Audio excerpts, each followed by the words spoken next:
Good morning from Palazzo Cervellone. This is one of the locations of the Milan Jewelry Week. It's an event that celebrates brands and jewelry makers from all around the world. While I was walking, I already picked real quick and I saw a stand from Norway, another one from Brazil. So I'm very excited to check out what these brands have to offer. So in this one-day video, we will be checking out all these different brands. We will try to find the ones that kind of pique my curiosity the most, and we'll see if someone wants to share their story with us, their values, and while doing so, we will try to discover as much as possible about the materials that they use.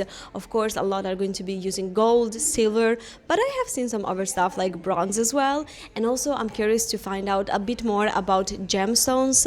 I know that we will have a lot of the precious gemstones, maybe some diamonds as well, so let's see what we can find.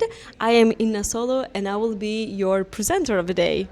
One Day is the series where we dive into the lives of fascinating people, unique experiences and incredible animals. And today it's all going to be about the jewelry and what it represents for us.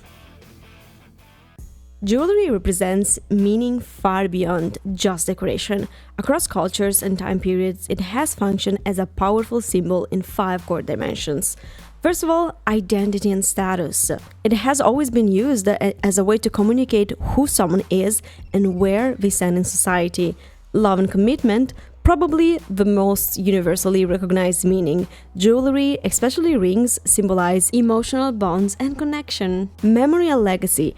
Jewelry often acts as a container for memory, heirlooms, lockets, and commemorative pieces. Spirituality and protection. In many cultures, jewelry carries sacred or protective value.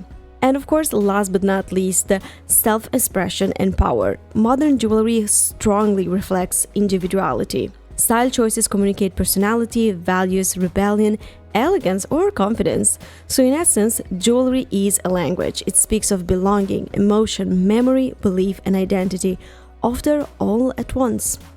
The very first brand that captured my attention is right here. It's called MUA.design, and they do something that I have never seen before. So the artist here makes embroidery with stars and constellations, and then towards a technique made with resin, the stars, the embroidery is encaptured in jewels that are made with silver and gold plated. This is so unique and so creative. I have to make a massive applause to them. Just look at this beauty. So of course, whenever we talk about jewelry, there are different components, the metals, and sometimes, not always, it's optional, there are gemstones. And the world of gemstones is so wide that I could probably just do one full dedicated video just to gemstones, because we start with a variety of colors, but even within the same color range, there are different gemstones. For example, let's talk about blue, for example. Whenever we think about the color blue, the first thing that comes to mind are sapphires. But did you know that sapphires technically can be of a lot of different colors? In fact, one of the most famous and common type of jewels are the rainbows composed by sapphires. Of course, we talk about high jewelry, but you can have tennis bracelets completely made of sapphires of different wide colors. It will come as a no surprise that the value of the gem itself is highly correlated to the beauty of its color. Questi sono topazzi azzurri, questa è una fluorite che è andata tantissimo in questi giorni qui. I just found another brand that really captured my attention because of how beautiful these jewels are, and we have Inga, the designer here, that is able to showcase us some of the creations that really did catch our attention. Here we have Celestial Flight, and we make it in hot enamel, and we have a purple moonstone in the center. It has actually a little glimmer of a nebula inside, so that's what inspired the celestial flight around, like it's hugging the world. This one is actually a cocktail ring with an ametrine in the center. It has orange and purple hues. Dragonfly is one of my favorites because it looks like stained glass. Yes. Oh wow. It has a green tourmaline on the inside. Yes. So it really tells a story from each angle. We really try to make it interesting. You know, it kind of reminds me also almost of some fantasy words. Like Exactly. I'm a gamer. I'm a little bit of a nerd, so We I'm are thinking. too.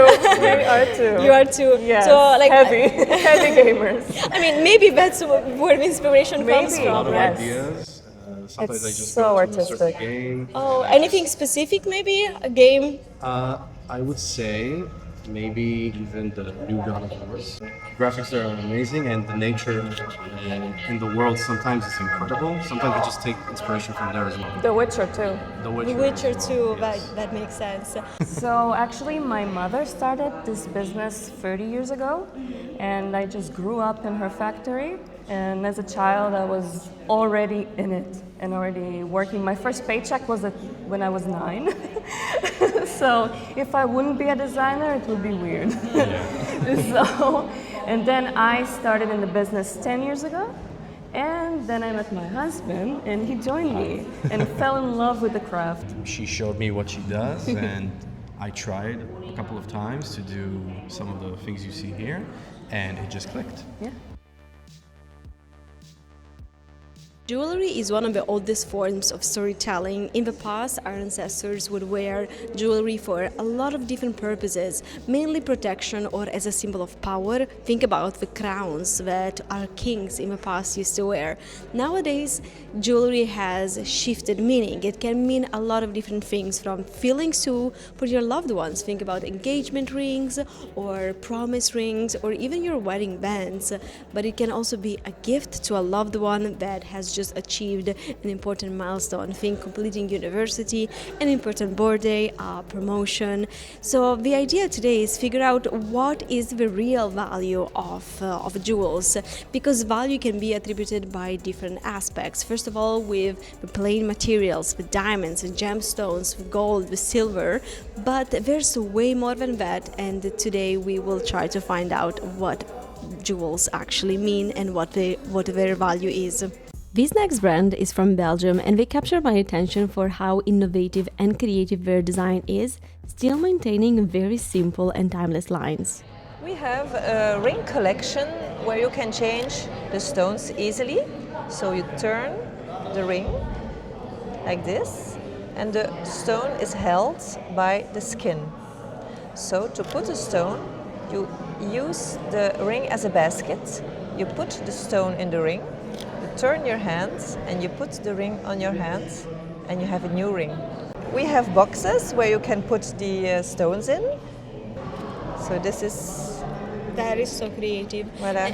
What is the material? As We is gold? only make rings in 18 karat gold and set with or without diamonds. Commercially speaking, when you go to a jewelry store, you will find a lot of the classic designs. The solitaire for the engagement rings, your pendants and earrings, that all kind of tend to look the same. There's a specific reason for that. That is what sells, and obviously business talks, business makes decisions.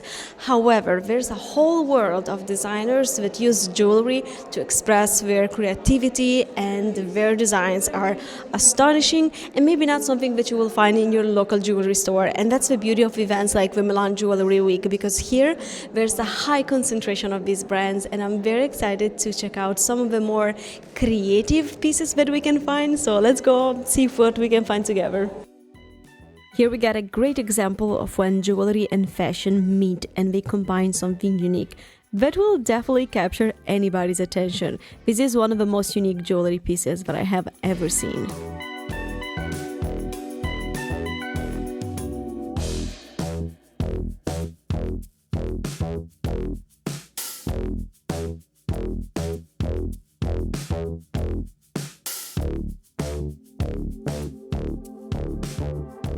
I think that a common misconception when it comes to jewelry is that people sometimes don't realize that a lot of jewels are actually handmade.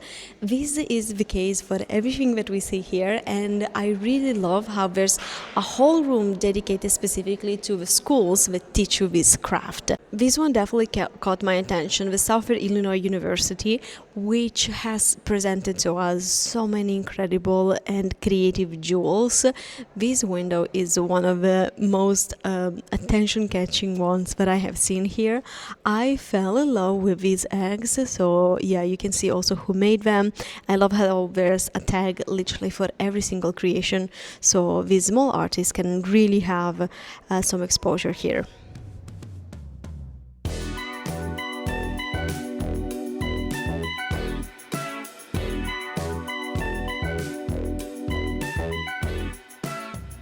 Okay, so I am next to one of the most creative artists that we have found during the Milan Jewelry Week. We have Farah here. I think that she's super talented, and I really want to know what jewelry means and represents for her. Thank you. My name is Farah Bastaki. I'm from Kuwait. My jewelry brand called Farbesta. It's the main goal of my brand is to use ancient technique to revive the history and to tell a story through my jewelry. So this piece it consists of 11 pieces of I used the hot enamel technique. The hot enamel is one of the ancient techniques of adding colors to jewelry. And the piece is inspired from Hisham's palace in Ariha. It's 1,200 years old palace. So each of these pieces is inspired from the mosaic from the palace. So this was my first time ever visiting the Milan Jewelry Week, and I definitely saw some things that I was expecting, but I was also surprised by many of the creations, especially from the creative point of view, where the imagination of the artist just took over and took me to another universe, as like with the case of the jewels that were inspired by gaming world and fantasy. The world of jewelry is definitely way more complicated than what we see in this video. I wanted to make this video as an introduction because I myself have experience in the jewelry and specifically high-end jewelry and diamonds business. I used to work for a company for a couple of years in the marketing department, so I feel like I know a thing or two, but I still have so much to learn, and I would like to make a couple of videos similar to this one where I do a deeper dive into the world of jewelry and potentially of diamonds. So I'm definitely looking forward to doing that in the future. But I just wanted to make this video as an introduction to also see what you guys think about the jewelry world, whatever it's jewels as something that you wear, jewels as business. I really want to see your take on this, so please let me know everything in the comments down below. Also, feel free to let me know if you yourself have own or like if you wear some specific jewels. I personally do. I pretty much always have this necklace that you see, and quite often you see me with these earrings. Very simple, but I definitely have a little bit of taste for some other things, like I really like sapphires, and I don't know, maybe one day I'm gonna get something. Thank you so much for watching this one with me. I really hope that you enjoyed watching it and that you learned something along with me. If you want to see more one-day videos like this one, please make sure that you like the video and subscribe, and I'm gonna see you guys real soon. Bye.